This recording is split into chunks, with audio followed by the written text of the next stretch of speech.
नमस्कार, मैं सिद्धांत सहगल मेरे YouTube चैनल पर आपका स्वागत करता हूं। राहु और केतु राशि बदलने वाले हैं और आप जानते ही हैं कि राहु और केतु की चाल उल्टी होती है। इसलिए ये दोनों ग्रह मेष और तुला से मीन और कन्या में आएंगे। यानी राहु मेष राशि से जाएंगे मीन राशि में और केतु तुला राशि से कन्या राशि में आएंगे। 30 अक्टूबर 2023 को राहु मीन राशि में और केतु कन्या राशि में आ जाएंगे और 20 मई 2025 तक रहेंगे।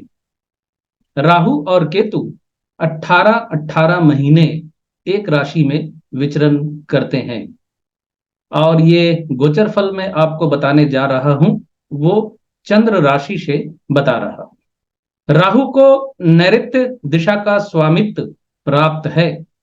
केतु को भी नैऋत्य दिशा का ही स्वामित्व प्राप्त है। हालांकि मतांतर से कई लोग कहते हैं कि केतु ईशान कोण का कारक होता है, यानी ईशान कोण का स्वामित्व प्राप्त है केतु को। इसके पीछे वो लोग ये तर्क देते हैं कि राहु और केतु हमेशा आमने सामने होते हैं 180 डिग्री पे। लेकिन मैं समझता हूं राहु केतु के आमने सामने होने का वो रूल यहां लागू नहीं होता। जन्म कुंडली अलग होती है और वास्तु एक अलग चैप्टर है। जन्म कुंडली में भी होरा कुंडली में राहु और केतु एक ही राशि में होते हैं, एक ही लग्न में होते हैं। तो स्थितियों के अनुसार बहुत सी चीजें बदल जाती हैं। राहु मीन राशि में विचरण के दौरान सबसे पहले रेवती में, फिर उत्तरा भाद्रपद नक्षत्र में और अंत में पूर्व भाद्रपद नक्षत्र के अंतिम चरण में होंगे। राहु की उल्टी चाल की वजह से ये रेवती से पूर्व भाद्रपद की तरफ जाएंगे। राहु के रेवती में विचरण के दौरान धन के मामले में आप भाग्यशाली हो सकते हैं। उत्तरा भाद्रपद नक्षत्र में विचरण के दौरान जातकों का मन धर्म कर्म में लगेगा, समाज को नई दिशा दिखलाने में मदद करेंगे। और पूर्व भाद्रपद में विचरण के दौरान आप अपनी पुरानी यादों को सहेजने की कोशिश करेंगे, पुरानी गलतियों को सुधारने की कोशिश करेंगे। ये गोचर का फल जो है, ये जनरल फल बता रहा हूं, ये लगभग सब पे लागू होगा, लेकिन अपनी अपनी लग्न और अपनी अपनी राशि और जन्म कुंडली में चल रही दशा अंतरदशा के अनुसार इन फलादेशों में अंतर आ जाता है। मैं सिर्फ ग्रह के नक्षत्र में रहने का फल आप लोगों तक पहुंचाने की कोशिश कर रहा हूं। केतु कन्या में विचरण करेंगे और कन्या में विचरण के दौरान सबसे पहले केतु देव चित्रा नक्षत्र में, उसके बाद हस्त नक्षत्र में, उसके बाद उत्तरा फाल्गुनी नक्षत्र में विचरण करेंगे। केतु को उत्तरा फाल्गुनी नक्षत्र के 3 चरण मिलेंगे यहाँ। चित्रा मंगल देव का, हस्त चंद्र देव का और उत्तरा फाल्गुनी सूर्य देव का नक्षत्र होता है। चित्रा में विचरण के दौरान आपको कला के क्षेत्र से अलग कर सकते हैं ये, यानी अगर आप कला के क्षेत्र से जुड़े हुए हैं तो केतु का विचरण आपको वहां परेशानियों में डाल सकता है। अगर आप नृत्य करते हैं तो आपको नृत्य के दौरान चोट लग सकती है। हस्त नक्षत्र में विचरण के दौरान हस्तकला के क्षेत्र में आपको कठिनाइयों का सामना करना पड़ सकता है। आपके स्वभाव में कठोरता बढ़ेगी। उत्तरा फाल्गुनी नक्षत्र में विचरण के दौरान प्रेम संबंधों में अत्यधिक वास्तववादी बनने के चक्कर में आप नुकसान उठाएंगे, पर समाज में कोई उच्च पद आप प्राप्त कर सकते हैं। राहु और केतु छाया ग्रह कहलाते हैं, लेकिन जन्म कुंडली और गोचर दोनों में इन ग्रहों का जीवन में बहुत गहरा प्रभाव पड़ता है। राहु और केतु दोनों मायावी ग्रह कहलाते हैं, क्योंकि राहु और केतु एक ही व्यक्ति के 2 भाग हैं। राहु शर है और केतु उसका धड़। लेकिन एक व्यक्ति के 2 भाग होने के बावजूद राहु दरअसल ज्यादा माया का कारक है। इसलिए राहु और केतु के स्वभाव में थोड़ा अंतर भी है। राहु लालच और अंतहीन इच्छाओं का कारक होता है और केतु इच्छाओं के अंत का कारक होता है। राहु जिस ग्रह के साथ और जिस भाव में बैठते हैं उस ग्रह के कारकों में वृद्धि करते हैं और भावों के फल में वृद्धि करते हैं। या इसे यूं समझें कि राहु को उन चीजों की प्राप्ति की अनंत इच्छा होती है या उनके मन में ये इच्छा जन्म लेती है, पर केतु जिस ग्रह के साथ और जिस भाव में बैठते हैं, जातक को उन चीजों और इच्छाओं से काट देते हैं।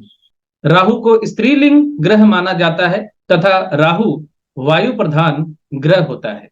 अब आप यहाँ ये प्रश्न उठा सकते हैं कि राहु और केतु दोनों अलग अलग फल करेंगे तो हमें किस ग्रह का फल मिलेगा, क्योंकि दोनों का राशि परिवर्तन एक साथ हो रहा है और दोनों 18 महीने तक एक ही भाव में बैठे रहेंगे।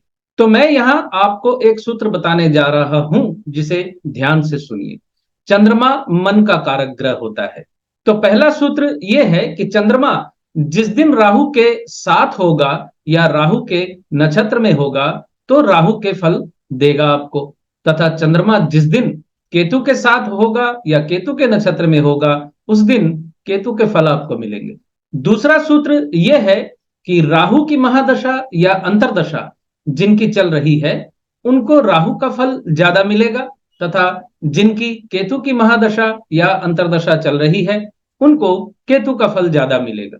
ये दोनों ही सूत्र आपके लिए नए सूत्र हो सकते हैं जो मेरे अलावा कभी किसी ने नहीं बतलाए आपको, लेकिन ये सूत्र मैं पिछले 8 या 10 सालों से अपने वीडियो के माध्यम से आपको बतला रहा हूं। तो आइए देखते हैं कुंभ राशि के जातकों के लिए राहु केतु का राशि परिवर्तन क्या प्रभाव डालने वाला है। कुंभ राशि के जातकों के लिए राहु होंगे दूसरे भाव में और केतु अष्टम भाव में विचरण करेंगे। दूसरे भाव का राहु आर्थिक हानि और परिवार में क्लेश का कारण बन सकता है। परिवार से अलग होने का योग भी बनता है और विदेश जाने का योग भी बन रहा है। आप अपनी वाणी को काबू रखने की कोशिश करें। गलत भाषा, स्लैंग लैंग्वेज जिसे कहते हैं, उसका इस्तेमाल करने से बचें। नवंबर 2023 से जून 2024 प्रेम संबंधों में बदनामी के योग बन रहे हैं। संतान की चिंता सताए, शिक्षा में बाधा होगी। जुलाई 2024 से फरवरी 2025 आपके आत्मविश्वास में वृद्धि होगी, लेकिन मानसिक तनाव बना रहेगा। मार्च 2025 से मई 2025 धन लाभ, नए योगायोग, आईटी सेक्टर से लाभ, परिवार में सुख वृद्धि। अब अष्टम भाव के केतु के फल को समझिए। अष्टम में केतु शारीरिक कष्ट और दुर्घटना का भय दे सकता है। सावधान रहें, वाहन चलाते वक्त सावधान रहें। ऐसा कोई भी काम करते वक्त सावधान रहें जहां किसी भी प्रकार की दुर्घटना हो सकती है। नवंबर 2023 से फरवरी 2024 नौकरी में आपको प्रमोशन के योग बनते हैं। यात्रा से लाभ होगा। वाहन चलाने में सावधानी बरतें। मार्च 2024 से अक्टूबर 2024 स्वास्थ्य संबंधी समस्या हो सकती है। नवंबर 2024 से मई 2025 अचानक धन लाभ। 16 मार्च 2025 के बाद का समय यात्रा में विशेष सावधानी बरतें। किसी अंधे व्यक्ति की सेवा करें और उसे कुछ दान दें। तो ये था कुंभ राशि के जातकों के लिए राहु केतु के गोचर का फल।